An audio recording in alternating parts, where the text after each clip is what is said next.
Hello, Leo, Sun, Moon Rising, and Venus Signs. Kamusta kayo? Sana po'y nasa mabuti kayong kalagayan. Welcome back po sa Star Tarot. At kung bago kayo rito, welcome din po kayo. Please subscribe, like, share my videos, and leave me a comment kung nakaresonate po kayo. Thank you. So, tignan natin kung ano mga messages ni Leo. We have trust. Alright? So, we have trust and magtiwala ka, Leo. Baka nagkakaroon kayo ng sitwasyon sa ngayon na baka nawawalan kayo ng tiwala, hindi lang sa sarili ninyo, kundi pati siguro sa universe, sa Panginoon, ano? Kaya paalala ito sa inyo na despite the negative situation siguro na maaring nararanasan mo sa buhay, sa ngayon, yung mga, siguro may mga sitwasyon na nangyayari na hindi paborable sa'yo, kaya siguro kayo nawawalan kayo ng faith or nawawalan na kayo ng trust, no, sa universe. Kaya paalala ito sa inyo, no, na baliktarin mo, no, yung inyong nararamdaman. Magtiwala ka. Keep your hope and faith alive to God, no? Kasi siya yung laging nandiyan para sa atin. Siya yung laging nandiyan na sinusuportahan tayo, tinutulungan tayo, 'di ba? Pinoprotektahan tayo, ginagabayan tayo. Hindi ibig sabihin ano, na negative yung mga nangyayari sa buhay mo or hindi paborable ang mga nangyayari sa buhay mo ay hindi ka na mahal ng Diyos, 'di ba? That's not it. Remember, no, na walang perfect journey sa buhay. 'Di ba? Maaari, no, na yung mga lesson, yung mga nangyayari sa buhay mo sa ngayon, there is a specific reason that you need to learn from that. 'Di ba? Kaya yun ang isipin ninyo.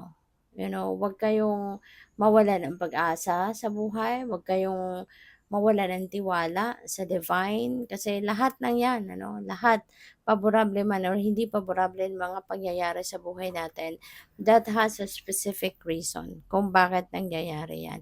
At 'yan, no, at the end of the day, that is for our highest good, no? Walang waste, no, sa buhay.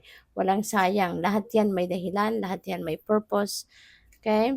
So, your situation will improve. Okay? Kung ano man ang sitwasyon mo ngayon na medyo hindi masyadong maganda, hindi masyadong paborable para sa'yo, huwag kang mag-alala. The situation will definitely improve.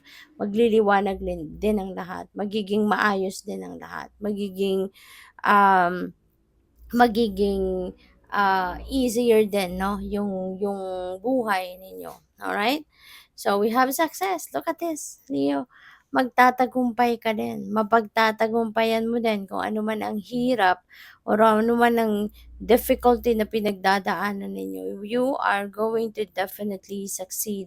Dadating din ang araw. Dadating din ang pagkakataon na mapagtatagumpayan mo kung ano man ang mga difficult situations na pinagdadaanan mo. Dadating din ngayon ang araw, you never know, baka very soon na, 'di ba?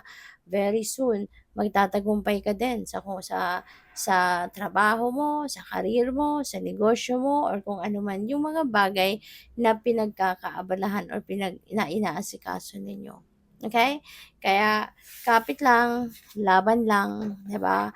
Always keep your hope and faith alive kasi one day soon, success also will come towards you. So, tingnan natin kung ano pa ang ganap. And by the way, maraming salamat for subscribing. And if you haven't subscribed yet, subscribe na kayo. And also, maraming salamat din for not skipping the ads. Malaking bagay po yan sa akin. And kung gusto po ninyo na mag-join sa membership, just click the join button sa baba ng video. So, when you awake in the morning, ask yourself, what can I do today to become the person I want to be? So, ito yung magandang pagnilay-nilayan ninyo every day. Diba? Pagkatapos pagising ninyo, syempre magdadasal kayo ng pasasalamat. Diba? And then, siguro ang iba sa inyo, kung nag-affirmations kayo. So, after you do that, ito naman yung isipin mo. Ito naman ang itanong mo, itanong mo sa sarili mo. What can I do today to become the person I want to be? Kasi para na ito yung mag-inspire sa inyo all throughout the day. 'di ba, na gawin mo ang mga bagay na makakatulong sa'yo na maging isa kang mas mabuting tao every day, alright? So, sabi din dito, lifting the spirits of others will do the same for you. Compliment others, put their insecurities to rest, remind them they are worthy of love and respect. Okay? So, isa ito sa mga mission mo sa buhay. Isa ito sa mga purpose mo right now in your life, no? Na tulungan mo yung ibang tao na malaitan ang kanilang pakiramdam, lift their spirits up, no? Compliment them, ngitian mo sila. Ang iba, simpleng ngiti mo lang, nakakapagpagaan ng pakiramdam ng iba. Nakakapag-gain ng confidence. 'Di ba? Kapag simpleng ngiti, ngiti lang ang ibigay natin sa kanila, malaking bagay na 'yun sa ibang tao.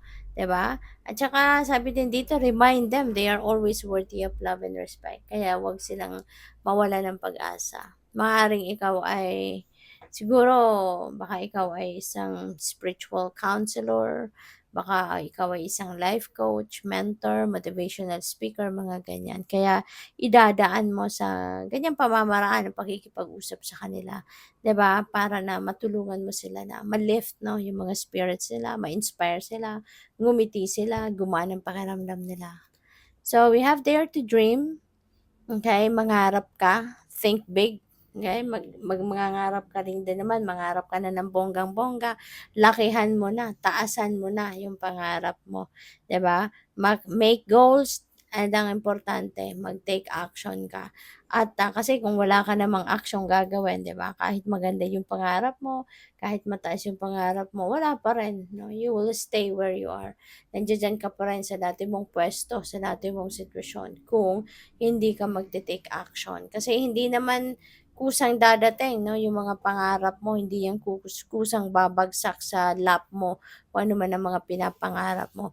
That's why you really need to take action. That's why you really need to pay attention, 'di ba? Sa kung ano man yung